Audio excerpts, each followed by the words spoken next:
I love talking to you guys today. And how many of you have been to career development calling at this point? I'll see that hand. Maybe? Okay, good. Well, good. Then I'm glad I'm here because hopefully we can get you to our office sometime. I would love to freak you out just a little bit today. Enough so that you want to come and see us. Because I know that statistics will show beyond a shadow of a doubt that if you get into career development or career services, those types of places, you will be more successful as you move on. So we'll talk about some of these things today. Seth had asked me to, well, first of all, I wanted to ask you, we're going to talk about career, we're going to talk about moving forward after Bethel. And as you think about, I know you talk about this all the time, but do you have any burning questions that you want to make sure that I answer today?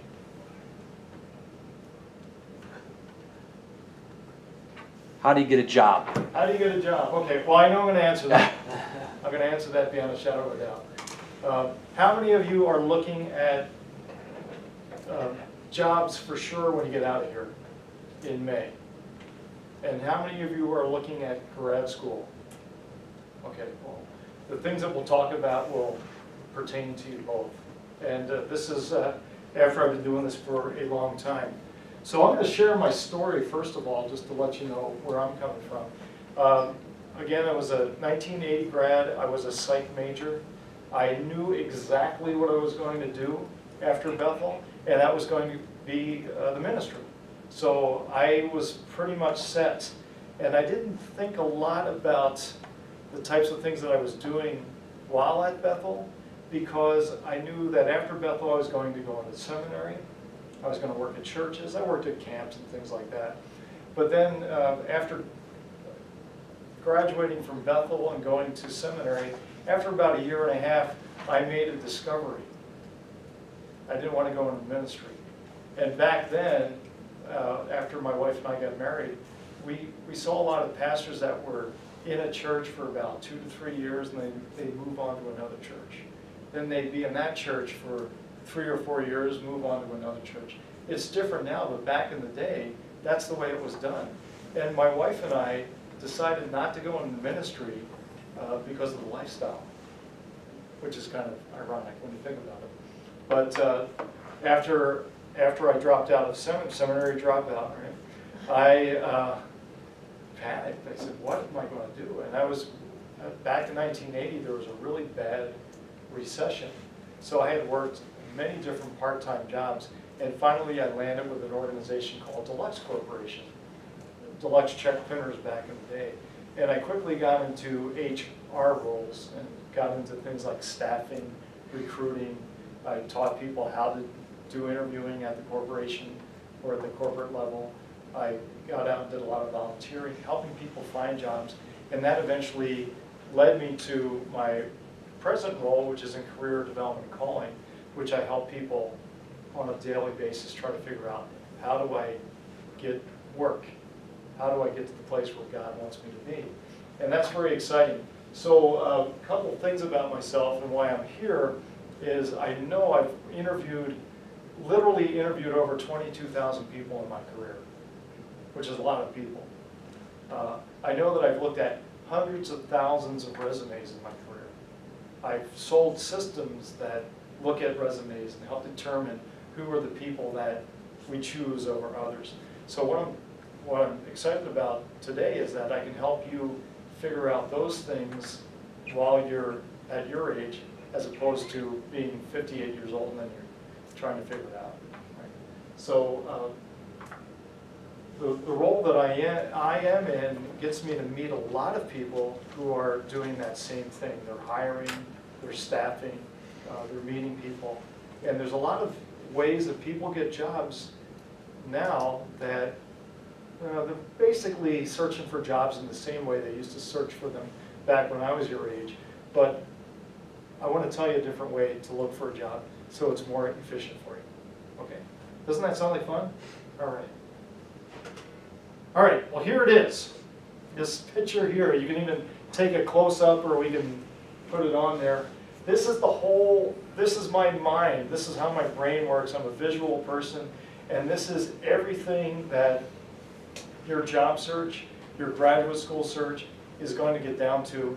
And this is, again, from my perspective, make sure you get many different perspectives from professors, from people that have gone before you, and we'll talk about that too. But the philosophy that I want you to know, and if you learn this, you're going to do a lot better with this whole process throughout your life, I guarantee it. The number one process that employers and grad schools use when they consider you for future opportunities is called behavior-based philosophy. There you go. It's 95% of the organizations use this. And the reason why they use this is that it's because it's the most legally defensible way for people to be considered for jobs. Okay? If I'm interviewing you, what I want to find out from you is, tell me about times in your past where you've epitomized some of the things that I need. And I'll explain this in further detail later. But it's all predicated on the fact that history is likely to repeat itself. Yes, sir. There's Do you want us to, if we have questions, can we just ask them right away at the Yeah, end? you know, that's a good thing. Yeah, ask Okay. questions. For this, if it's saying that history is the best predictor of your future success, it says in their resumes, cover letters, essays. In an interview, would it be just them looking at your resume, what you've done, or are you talking like they ask you scenarios? Right. What Okay, would be so the for question something is, so when I get interviewed, will they ask me scenario questions, or are they likely to ask me what I've done? And the best predictor of future success, or your best predictor of the future, is your past experiences. So when I've taught people how to interview, I say, look for experientials from that individual. So for instance, if I need somebody who's excellent at customer service, I will ask you the question, tell me about times in your past where you provided customer service. Tell me about those real life scenarios that you've gone through. Now I could present you with a scenario and say, what would you do if somebody came in the room screaming at you at the top of their lungs because they were dissatisfied with the Big Mac you just served them, right? And you say, well, I'd be calm, I'd be this and that and the other thing.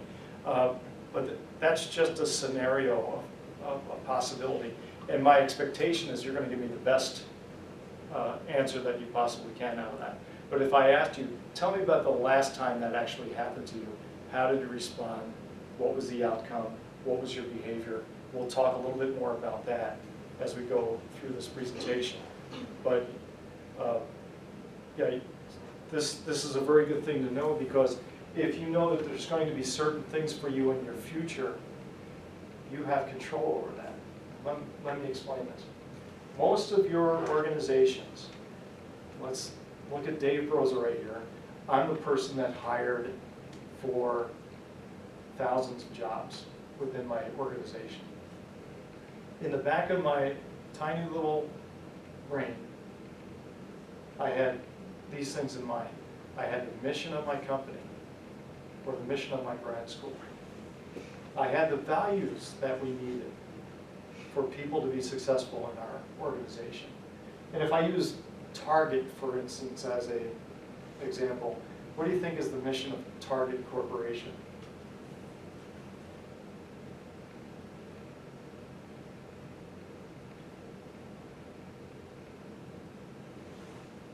Anything close will do. What do you think the mission of Target is? Always low prices, but better than Walmart. Yeah, well, that's it. Low prices is one of them. And there's something about customers. What do they want for customers? Yeah, they want to satisfy customers. They want, when you go into Target, they want you to have the best experience possible. That's what they say. Does it always happen? Well, no, but that's what they strive for. And their values, they have values like fast, fun, friendly. Those are their values. I know it sounds kind of trite, but that's what they have. And then for any position that they have, be it an executive team lead or a pharmacist or whatever it will be, they'll have specific job descriptions. So as an interviewer, what I have in the back of my head is those things. I'm thinking, oh, fast, fun, friendly, customer service, sales, I want to make sure they can lead people, things like that. That runs through the back of my mind, so that when I interview this group you're all candidates for my job, I will ask you questions that are behavior-based in scope. Tell me about times you offered customer service. Tell me about times when you provided fast, fun, friendly service. Tell me about a time you had a mishap with a customer. And I will ask all of you the same questions, and then determining who is the closest match based upon their past history. That'll be the person that I hire for the position. All right. So I want to share with you that philosophy, and I'll visit on this again as we move through the presentation. By the way, this goes till what time? 25? 12:25, okay. So I need people, somebody tell me when it's like 12 o'clock, and then we'll go 12:15. I'll just want to make sure I stay on time. But here's what most people do, and this is what I imagine that you would do. It's what I did when I was your age. Started out here I am, right? Lost a little weight since then. But I started here, and then I just naturally had experiences that took place. I worked at camp, I worked at a church, I worked at the YMCA, and those types of things. And when I decided I was going to write my resume, that's what I did. I thought about, what are all the things that I've done in my life? And I tried to put them on my resume. What you guys have now is cover letters, social media, and that's probably the stance that you're taking. And what I would like you to consider is this. I would like you to consider reverse engineering your experiences, or reverse engineering your resume. In other words, I'd like you to think about, what are the jobs in my future that I want to do? Where do I want to work? What are the companies that are attractive to me? What are the positions that are attractive to me? And if I could think about those jobs, I will start finding companies that have mission, values, and job descriptions. And then I can say, wow, if I know, if Dave is telling me the truth, that history is the best indication of future success, I can actually start getting myself into situations that will allow me to build my resume. This is what I wish I knew when I was your age, that I actually had some control over this. Right? So if there's a job in your future in which they require research skills, and I hadn't had any research opportunities at this point, I can actually start seeking those out. I can say, Seth, is there anything that you need to do in your work that requires research, and could I help you in any way? Or I can talk to multiple other professors about that. Talk to Dave Broza. You know, there's things that you can do. Or I find out that positions in my future require a lot of customer service. I can say, how can I get myself into situations where I'm picking up that skill? Because the eventuality for you guys is that you'll be asked the question, tell me about a time when you provided customer service. Tell me about a time when you did research. And if I know that formula, it's very predictable, I can be very strategic about that. Does that make sense? Does that make sense? Okay. I want to make sure, okay. Okay, well. So I want to show you something statistically that has been, now I've been teaching this style of interviewing, this style of philosophy since 1985. And it hasn't changed. And I wish I could tell you that something's changing out there, but it isn't. And I have companies come to me all the time and say, you know, Dave, we're starting out a new philosophy of interviewing at our company. It's called behavior-based. It's really cool, you know? And they'll tell me about it, and I'll say, yeah, okay. And I don't want to embarrass them, but it's, yeah, it's been around for quite a while. But they think it's slick. And the reason why they do it is because they've learned throughout all these years it's the most legally defensible way to interview people. It's a lot better than asking you, well, if you were a piece of pie, what kind of pie would you be? Or if you were an animal, you know, how ferocious would you be? And that, you know, so please know that.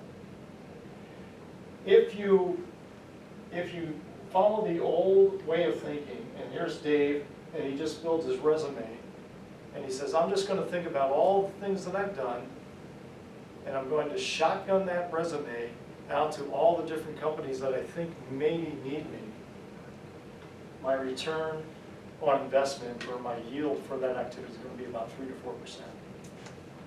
And that means if I send